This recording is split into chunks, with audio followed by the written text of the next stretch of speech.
ഇന്ത്യക്ക് F-35 യുദ്ധവിമാനം നൽകാമെന്ന American പ്രസിഡന്റിന്റെ വാഗ്ദാനത്തിന് India കൈകൊടുക്കണോ? അതോ റഷ്യൻ Su-57 യുദ്ധവിമാനമാണോ ഇന്ത്യ പരിഗണിക്കേണ്ടത്? ഇക്കാര്യത്തിൽ നിരവധി കാര്യങ്ങൾ പരിഗണനാ വിഷയങ്ങളാണ്. സാമ്പത്തികം, തന്ത്രപരമായ ബന്ധങ്ങൾ, മേഖലയിലെ താൽപ്പര്യങ്ങൾ, ഇന്ത്യയുടെ ദേശീയ താൽപ്പര്യം, ഇങ്ങനെ നിരവധി വിഷയങ്ങൾ ഒരു പ്രതിരോധ ഇടപാടിന് പിന്നിലെ വിഷയങ്ങളാണ്. സ്ക്വാഡ്രൺ ശേഷിയിൽ ഇന്ത്യൻ വ്യോമസേന ഏറ്റവും മോശം സാഹചര്യത്തിലൂടെയാണ് കടന്നുപോകുന്നത്. ചൈനയെയും പാകിസ്ഥാനെയും നേരിടാൻ കുറഞ്ഞത് 42 സ്ക്വാഡ്രൺ എങ്കിലും വേണ്ടതുണ്ട്. എന്നാൽ നിലവിൽ അത് 30 സ്ക്വാഡ്രൺ എന്ന നിലയിലാണ്. ആകെ 542 യുദ്ധവിമാനങ്ങളാണ് ഇന്ത്യക്ക് നിലവിലുള്ളത്. ചൈനീസ് വ്യോമസേനയുടെ പക്കൽ 2184 യുദ്ധവിമാനങ്ങളുണ്ട്. പാകിസ്ഥാന്റെ പക്കലാകട്ടെ 498 യുദ്ധവിമാനങ്ങളുണ്ടെന്നാണ് കണക്ക്. പാകിസ്ഥാൻ അവരുടെ പഴക്കം ചെന്ന യുദ്ധവിമാനങ്ങൾ മാറ്റി ചൈനീസ് വിമാനങ്ങൾ വാങ്ങാനുള്ള തയ്യാറെടുപ്പിലാണ്. തദ്ദേശീയ ലഘുവിമാനമായ തേജസ് നിർമ്മിക്കാൻ എഞ്ചിൻ ലഭ്യതയിൽ കുറവുണ്ടായതിനെ തുടർന്ന് സാധിക്കാതിരിക്കുന്ന സാഹചര്യമാണുള്ളത്. ഇക്കാര്യത്തിൽ ഇന്ത്യൻ കമ്പനിയായ HALഉം അമേരിക്കൻ കമ്പനിയായ ജനറൽ ഇലക്ട്രിക്കും തമ്മിൽ കരാറായി വരുന്നതേയുള്ളൂ.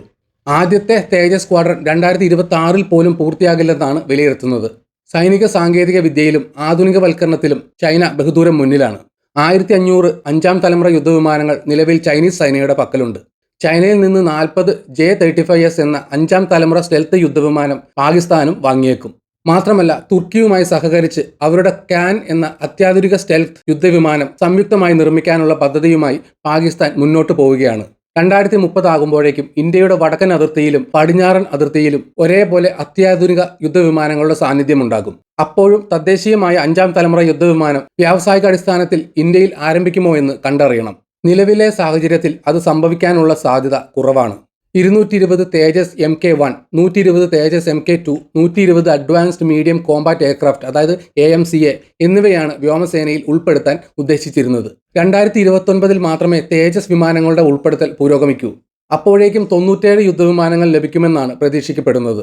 120 തേജസ് Mk-2 വിമാനങ്ങൾ പുതുക്കിയ സമയക്രമം അനുസരിച്ച് 2035 മാത്രമേ പൂർണ്ണമായി സേനയുടെ ഭാഗമാകൂ. AMCAയുടെ കാര്യത്തിലാകട്ടെ ഉൾപ്പെടുത്തൽ പൂർത്തിയാക്കാൻ 2036 വരെ കാത്തിരിക്കണം. അത്രയും നാൾ വ്യോമസേന നേരിടുന്ന പ്രതിസന്ധിക്ക് എങ്ങനെ പരിഹാരം കാണാനാകും? യുദ്ധവിമാന ഇടപാട് ഇനിയും നടപടിയായില്ല. വ്യോമസേനയുടെ പ്രതിസന്ധി മുന്നിൽ കണ്ടാണ് 114 മീഡിയം മൾട്ടി റോൾ യുദ്ധവിമാനങ്ങൾ MRFA വാങ്ങാൻ ഇന്ത്യ പദ്ധതി തയ്യാറാക്കിയത്.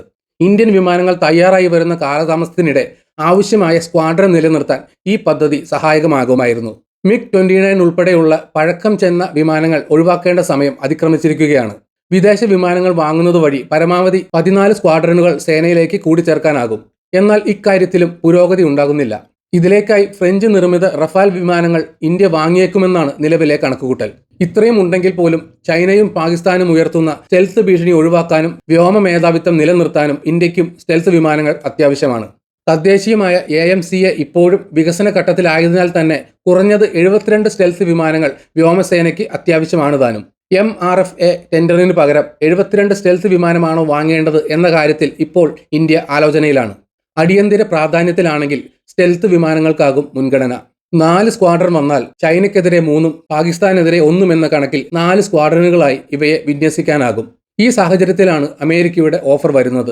എന്നാൽ അമേരിക്കൻ ഓഫറിന് മുമ്പ് തന്നെ റഷ്യയും തങ്ങളുടെ അത്യാധുനിക സ്റ്റെൽത്ത് വിമാനമായ Su-57 ഇന്ത്യക്ക് നൽകാമെന്ന് വാഗ്ദാനം നൽകിയിരുന്നതാണ്.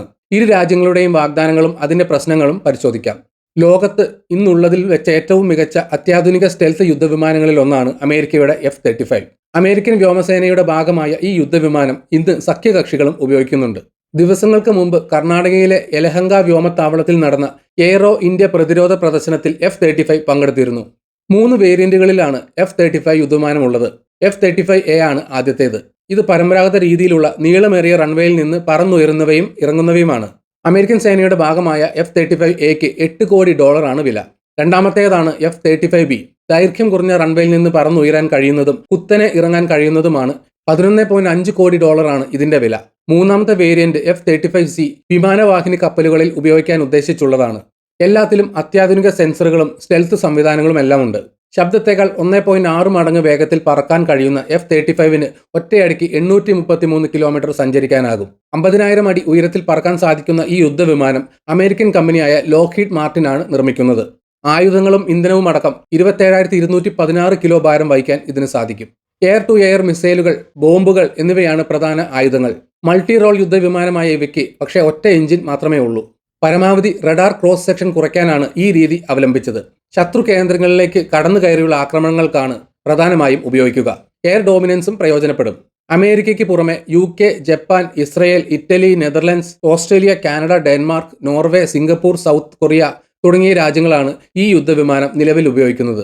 ബെൽജിയം, ജർമ്മനി, പോളണ്ട്, സ്വിറ്റ്സർലൻഡ്, ചെക്ക് റിപ്പബ്ലിക്, ഗ്രീസ്, റൊമേനിയ തുടങ്ങിയ രാജ്യങ്ങൾ ഇവ വാങ്ങാനായി ഓർഡർ നൽകിയിട്ടുമുണ്ട്. ഇത്രയുമാണെങ്കിലും F-35 ഇന്ത്യ വാങ്ങിയാൽ ഇതിന്റെ അറ്റകുറ്റപ്പണിയും സ്പെയർ പാർട്സിനും ഉപയോഗിക്കുന്ന കാലത്തോളം അമേരിക്കയെ ആശ്രയിക്കേണ്ടി വരും. സങ്കീർണമായ സാങ്കേതിക വിദ്യ ആയിരുന്നതിനാൽ സംരക്ഷണം ഉൾപ്പെടെയുള്ള ലോജിസ്റ്റിക് ചെലവുകളും കുത്തനെ ഉയരും. അമേരിക്ക ഒരിക്കലും അവരുടെ അത്യാധുനിക സാങ്കേതിക വിദ്യ മറ്റാരുമായി പങ്കുവയ്ക്കാറില്ല. അതിനാൽ തന്നെ ഇന്ത്യയിൽ ഇവ ലൈസൻസോടെ നിർമ്മിക്കാനുള്ള അവസരവും കുറയും. പ്രതിരോധ മേഖലയിൽ വിദേശ ആശ്രിതത്വം കുറയ്ക്കാൻ ആഗ്രഹിക്കുന്ന ഇന്ത്യക്ക് ഇത് സ്വീകാര്യവുമല്ല. മാത്രമല്ല, ഇത്തരം ആയുധങ്ങളിൽ അമേരിക്കൻ നിയന്ത്രണങ്ങൾ കർശനമായി പാലിക്കേണ്ടി വരും. പ്രത്യേകിച്ച് അമേരിക്ക ഏറെ എതിർത്ത S-400 മിസൈൽ പ്രതിരോധ സംവിധാനം ഇന്ത്യയുടെ പക്കലുള്ളപ്പോൾ പലപ്പോഴും വിമാനത്തിന്റെ സോഫ്റ്റ്വെയർ പ്രശ്നങ്ങൾ ശ്രദ്ധയിൽപ്പെട്ടിട്ടുണ്ട്. എഞ്ചിൻ, ലാൻഡിംഗ് ഗിയർ തുടങ്ങിയവയിലും പ്രശ്നങ്ങൾ റിപ്പോർട്ട് ചെയ്തിട്ടുമുണ്ട്. മാത്രമല്ല, വിമാനത്തിൽ ഘടിപ്പിച്ചിരിക്കുന്ന വിമാനവേധ തോക്കുകളുടെ കൃത്യതയിലും പ്രശ്നങ്ങൾ റിപ്പോർട്ട് ചെയ്തിട്ടുണ്ട്. 2020 മുതൽ 2025 വരെ 11 അപകടങ്ങൾ F-35 വിമാനങ്ങളുമായി ബന്ധപ്പെട്ട് ഉണ്ടായിട്ടുണ്ട്. വിമാനം വാങ്ങിയ മിക്ക രാജ്യങ്ങളിലും പ്രശ്നങ്ങൾ റിപ്പോർട്ട് ചെയ്തിട്ടുണ്ടെങ്കിലും ഇവ ഇപ്പോഴും സർവീസിൽ തുടരുന്നു. നിർമ്മാണം അമേരിക്കൻ കമ്പനിയുടേതായിട്ടും അതിന്റെ പ്രശ്നങ്ങൾ മറച്ചുവെക്കാതെ പുറത്തു വന്നത് നിരവധി രാജ്യങ്ങളുടെ പക്കൽ ഇവയുണ്ടായിരുന്നതുകൊണ്ടാണ്. എന്നിരുന്നാലും F-35 ബദലായി മറ്റൊരു വിമാനം മറ്റാരിൽ നിന്ന് വാങ്ങാനുമുള്ള അവസരവും ഈ രാജ്യങ്ങൾക്ക് ഉണ്ടായിരുന്നില്ല. ഒരു സീറ്റ് ഇരട്ട എഞ്ചിൻ സ്റ്റെൽത്ത് വിമാനമാണ് Su-57. 2 ആയുധ അറകളാണ് ഇതിനുള്ളത്. ബോംബുകളും മിസൈലുകളും ഇതിനുള്ളിലാണ് സൂക്ഷിക്കുക.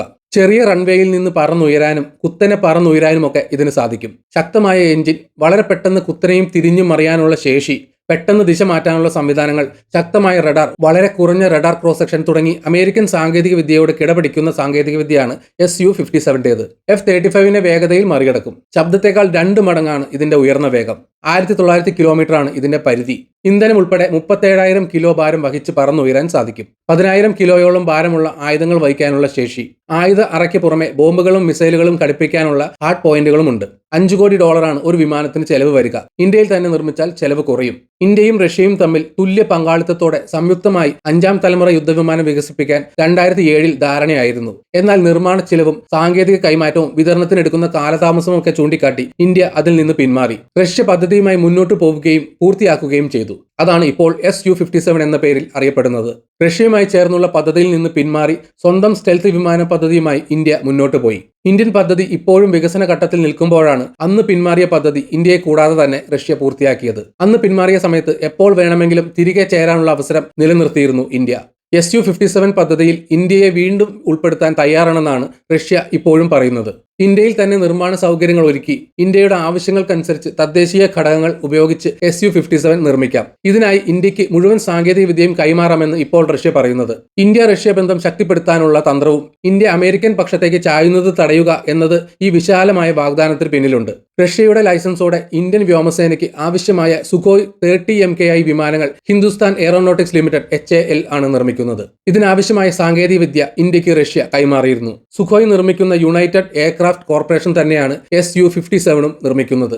ഇന്ത്യയിൽ സുഖോയ് വിമാനങ്ങൾ നിർമ്മിക്കുന്ന പ്ലാന്റിൽ തന്നെ അധികം ചെലവില്ലാതെ തന്നെ പരിഷ്കരിച്ച് Su-57 വേണ്ടി ഉപയോഗിക്കാമെന്നാണ് റഷ്യൻ പ്രതിരോധ കയറ്റുമതി ഏജൻസിയായ റോസ് ബോറോണെക്സ്പോർട്ട് പറയുന്നത്. ഇന്ത്യയിൽ നിന്ന് ഓർഡർ വാങ്ങി റഷ്യയിൽ നിർമ്മിച്ചു കൊടുക്കുക എന്നത് നിലവിലെ സാഹചര്യത്തിൽ അവർക്ക് സാധിക്കില്ല എന്നുള്ളതാണ് പ്രധാനം. റഷ്യ-യുക്രൈൻ യുദ്ധത്തെ തുടർന്ന് നിർമ്മാണ ഘടകങ്ങൾക്ക് ലഭ്യത കുറവുണ്ട്. ഇന്ത്യയിൽ ഇവ നിർമ്മിക്കുമ്പോൾ ആ പ്രശ്നം കാര്യമായി നിർമ്മാണ കമ്പനിക്ക് അഭിമുഖീകരിക്കേണ്ടി വരില്ല.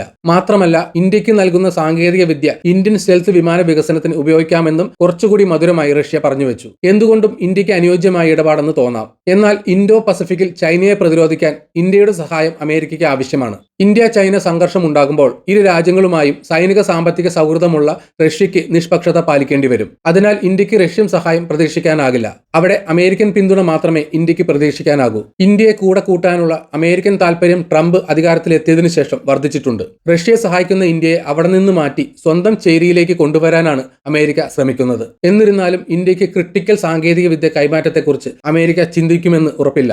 അതുകൊണ്ട് തന്നെ അമേരിക്കൻ ചൂണ്ടയിൽ ഇന്ത്യ കൊത്താനുള്ള സാധ്യത കുറവുമാണ്. അമേരിക്കൻ ആയുധങ്ങൾ ഇന്ത്യക്ക് വേണമെങ്കിലും സങ്കീർണമായ യുദ്ധവിമാന സാങ്കേതിക വിദ്യ ലഭിക്കാതെ അതിന് മുതിരാനുള്ള സാധ്യത കുറവാണ്. ചൈനീസ് ഭീഷണി ഉയരുന്നതിനനുസരിച്ച് അമേരിക്കൻ പക്ഷത്തേക്ക് ഇന്ത്യ പതിയെ മാറിക്കൊണ്ടിരിക്കുകയാണ്. അതിന് ഇന്ത്യക്ക് നൽകേണ്ട വില ചിലപ്പോൾ സാങ്കേതിക വിദ്യയിലെ അമേരിക്കൻ ആശ്രിതത്വമായി മാറാം. ഈ വീഡിയോ ഇവിടെ വെച്ച് നിർത്തുന്നു. നിങ്ങൾക്ക് വീഡിയോ ഇഷ്ടപ്പെട്ടെങ്കിൽ ലൈക്ക് ചെയ്യുക. ചാനൽ സബ്സ്ക്രൈബ് ചെയ്തിട്ടില്ലെങ്കിൽ സബ്സ്ക്രൈബ് ചെയ്യണം.